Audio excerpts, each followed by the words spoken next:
Blackstone Audio presents 90 Church, Inside America's Notorious First Narcotics Squad by Agent Dean Unkefer.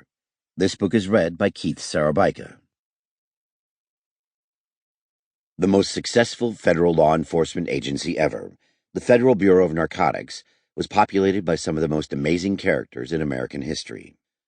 The Strength of the Wolf, The Secret History of America's War on Drugs, by Douglas Valentine. Publisher's Disclaimer. These memoirs are based on the author's best recollections of events in his life. Where indicated, the names and characteristics of some people have been changed in order to protect their privacy and identities.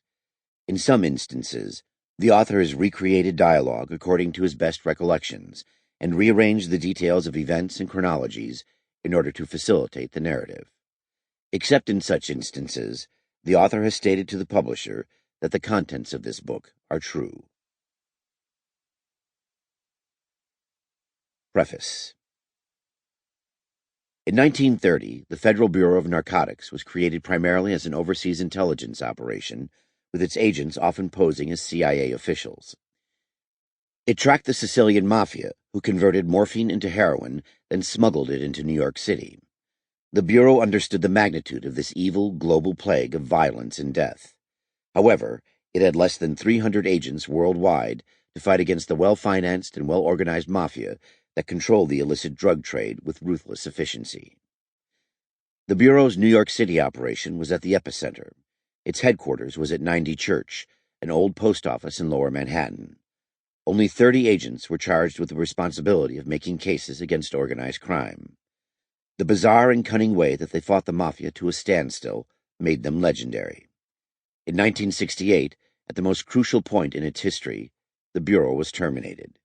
2 years later, the Federal Drug Administration was formed with over 4,500 agents, but by then it was too late.